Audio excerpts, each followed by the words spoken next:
نحمده ونصلي على رسوله الكريم أما بعد فأعوذ بالله من الشيطان الرجيم بسم الله الرحمن الرحيم إن الله وملائكته يصلون على النبي يا أيها الذين آمنوا صلوا عليه وسلموا تسليما اللهم صل على محمد وعلى آل محمد كما صليت على إبراهيم وعلى آل إبراهيم إنك حميد مجيد اللهم بارك على محمد وعلى آل محمد كما باركت على إبراهيم وعلى آل إبراهيم إنك حميد مجيد ان الصلاۃ تنہی عن الفحشاء والمنکر۔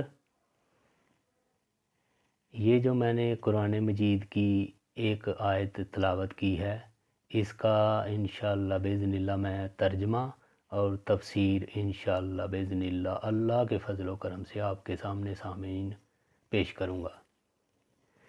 اس کا ترجمہ، لفظی ترجمہ ہے کہ نماز بے شک بے حیائی اور بری باتوں سے روکتی ہے۔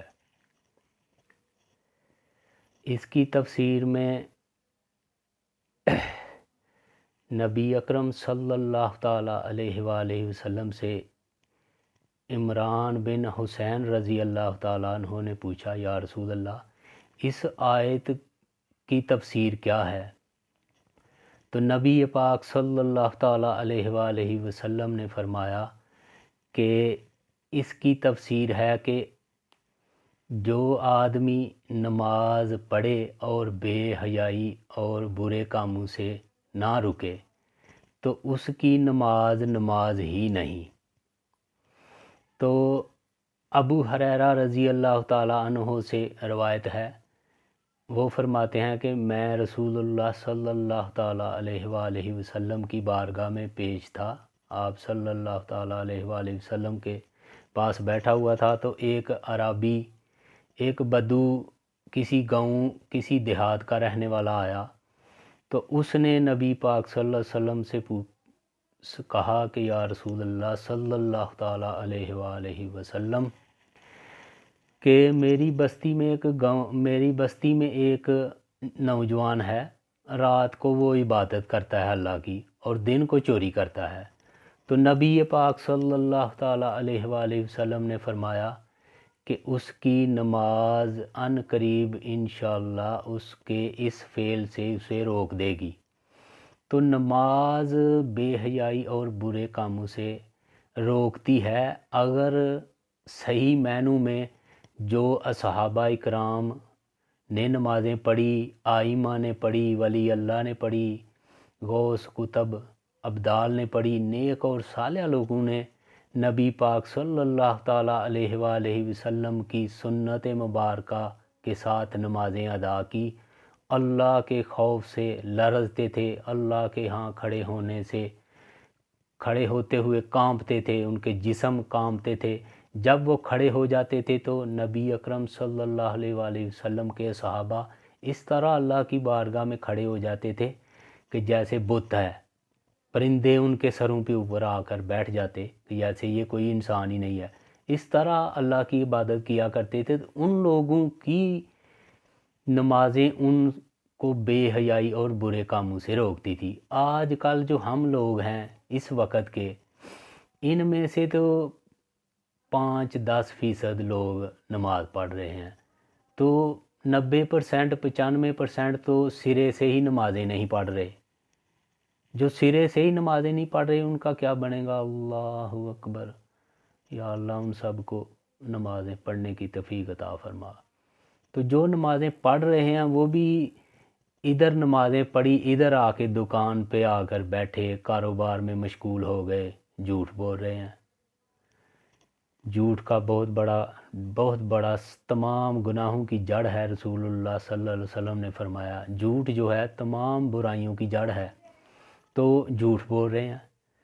اگر کوئی فارغ وقت کسی کو مل گیا تو وہ دوستوں کے ساتھ بیٹھا ہے، عزیز و اقارب کے ساتھ بیٹھا ہے، کسی محفل میں بیٹھا ہے تو ایک دوسرے کی چغلی اور غیبت کی جا رہی ہے۔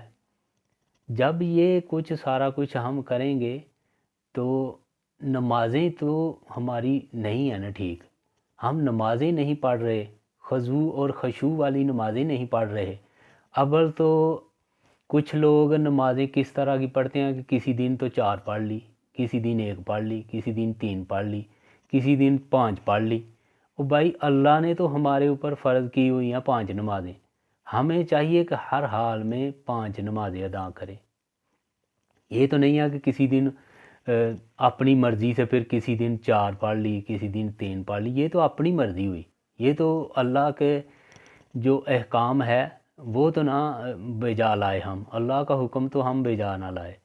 اللہ تو قرآن مجید میں 1 2 3 4 5 یا 100 یا 50 مرتبہ نہیں کہہ رہا، اللہ تو 750 مرتبہ نماز کو پڑھنے کا، نماز کو قائم کرنے کا حکم دے رہا ہے۔ دیکھیں کتنی بڑی اہمیت ہے نماز کی، اللہ بتانا چاہتا ہے اتنی بڑی اہمیت ہے نماز کی۔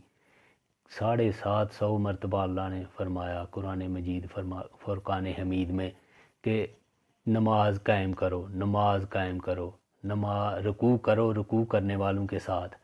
تو ہم تو نمازیں، ہماری نمازوں میں کمی پیشی ہے۔ ہم اپنے گریبان میں جا کے ہم کہیں ریاکاری تو نہیں کر رہے، کسی کو دکھلاوے کے لیے تو نہیں پڑھ رہے۔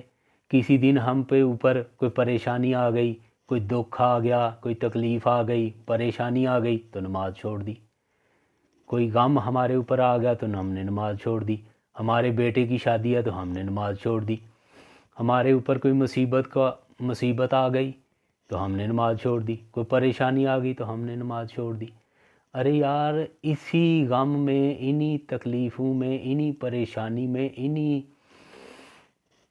انہی خوشیوں کے موقع پہ، انہی غم کے موقعوں پہ نماز کو قائم کرنے کا حکم ہے۔